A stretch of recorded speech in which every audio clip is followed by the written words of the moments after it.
Bonjour à toutes et à tous, je vous remercie beaucoup si vous nous rejoignez à l'instant. Nous sommes en direct sur TV Finance dans votre live, l'émission 100% marché financier. Et tout de suite, nous retrouvons en direct et en duplex Valérie Gastaldi pour les produits de bourse. Bonjour Valérie. Bonjour Louis-Antoine. Bonjour, je vous remercie beaucoup d'être avec nous ce matin. Je rappelle que vous êtes stratégiste chez Day by Day. Valérie, le CAC qui est pris dans un tourbillon infernal alors que l'armée russe semble lancer une offensive sur la ville de Kiev. C'est quelque chose que j'ai écrit hier soir, donc peut-être que ce matin ça a changé, mais donc en tout cas toujours est-il que le round 1 des pourparlers s'est soldé lundi par un échec. Depuis, les espoirs de paix ne se matérialisent pas. Comment les tensions géopolitiques qui se renforcent se traduisent-elles techniquement, Valérie ? Oui, elles se traduisent par de fortes baisses sur tous les secteurs que l'on appelait les secteurs value, c'est-à-dire notamment les banques, l'automobile. Bon, pas tous, parce qu'effectivement, l'énergie, qui est un secteur value, elle tire bien son épingle du jeu. Elle ne monte plus, mais elle ne baisse pas. On comprend bien que c'est lié à la hausse des prix du pétrole. Et dans l'ensemble, ça nous fait des indices qui reculent un petit peu moins aux États-Unis. Il faut faire attention parce que en Europe, on a l'impression que les marchés ont peut-être déjà beaucoup ou trop baissé, mais les États-Unis ne sont pas encore très bas. Donc si jamais ils se mettent à faire un nouveau plus bas, parce que je vous rappelle que par rapport à jeudi, ils tiennent au-dessus de ces niveaux alors que nous sommes en dessous, s'ils repartent à la baisse, ça voudra dire un tour supplémentaire de baisse chez nous. Donc quand on regarde le CAC 40, hier on avait clôturé sur le support à 6930, bon on a ouvert en dessous ce matin. Ça ne veut pas dire qu'on va pas faire un pullback, donc un petit retour, un rebond dans la journée. On est dans une période de très forte volatilité, comme vous avez pu le constater.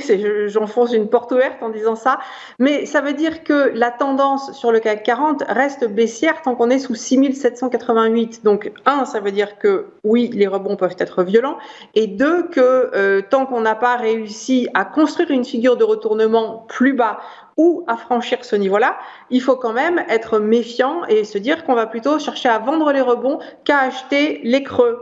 Ok, très clair, merci beaucoup. Du coup, quelle est la valeur que vous avez sélectionnée, Valérie, dans cet environnement ?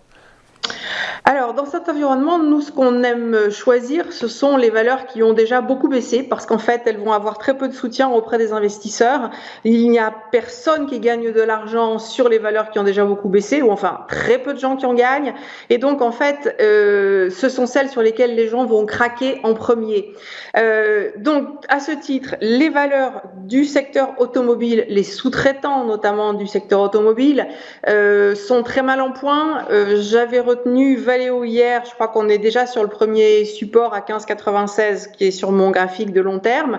Vous avez là 5 ans d'historique sous les yeux et vous voyez qu'en fait Valeo, tous les sommets restent en baisse et que en enfonçant la ligne grise sur le graphique qui est à 21,10, en fait elle a clairement relancer la tendance baissière qui s'était momentanément interrompue pour faire place à une petite consolidation et une petite reprise. Donc selon les horizons de temps que l'on retient, on pouvait la voir comme plate ou encore baissière si on a une vision plus long terme. Donc Valeo, une valeur qui est très faible, qui est déjà repartie à la baisse et dont les vrais soutiens sont nettement plus bas parce qu'en fait on peut tout à fait envisager de retourner sur les points bas de 2020. D'accord, donc, et ces points bas, quels sont-ils du coup ?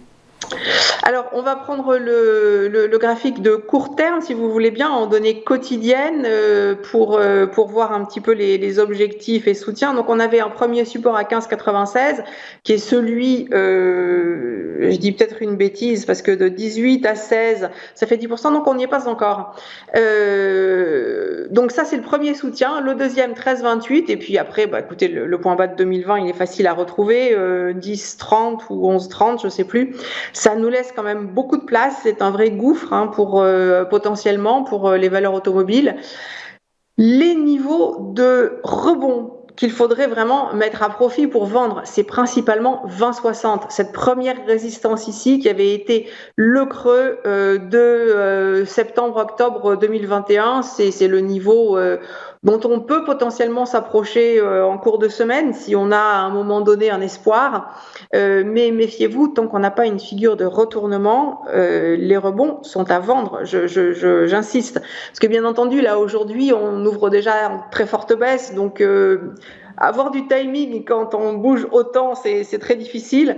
Donc, bien entendu, il faut plutôt attendre soit qu'on se rapproche du gap qu'on a ouvert ce matin sur Valeo et traiter sur un retour dans le gap, soit en cours de semaine, si on arrive à rebondir plus, après à 20,60, on a à nouveau un niveau d'intervention intéressant à la vente pour viser 16 puis 13,30 en arrondissant. D'accord, merci. Merci Valérie. J'imagine que vous avez un produit adapté à cette vision de marché? Alors, c'est pas facile les produits en ce moment. Enfin, hier soir, c'était pas facile. Il y a sans doute de nouveaux produits qui sont sortis ce matin. Ce que j'ai trouvé, c'est un turbo illimité, pas un turbo best, un turbo illimité. Donc, la barrière désactivante et le prix d'exercice sont deux niveaux qui sont différents.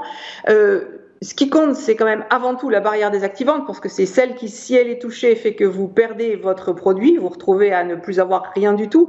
Donc un levier faible est plutôt intéressant parce que ça laisse de la place à la volatilité, ça vous évite d'être coupé trop rapidement. Ne prenez surtout pas des leviers élevés dans un marché qui est très volatile parce que vous allez perdre encore plus vite que d'habitude. Donc là, on a une barrière désactivante à 20,22, un levier de 4 avec un produit qui a un Nemo de 30,29T qui peut être retenu. Et si jamais vous voulez jouer un rebond à un moment donné, mais alors là, il faut être vraiment sportif, 17,75 comme barrière désactivante, on s'en est peut-être rapproché. On a un levier de 9,18 sur le call. C'était le plus petit levier que j'ai trouvé, bien entendu, comme tout a beaucoup baissé. Les leviers sur les calls ont beaucoup monté. Voilà, donc c'est pas le moment pour le moment d'acheter des calls, de toute façon. Vous pouvez attendre les rebonds pour acheter des puts, mais attendez pour acheter des calls, c'est beaucoup trop tôt. Merci beaucoup Valérie pour vos conseils de prudence. Je rappelle que ces produits sont très spéculatifs, que l'AMF les classe dans la catégorie 7 et qu'ils sont donc destinés aux investisseurs aguerris.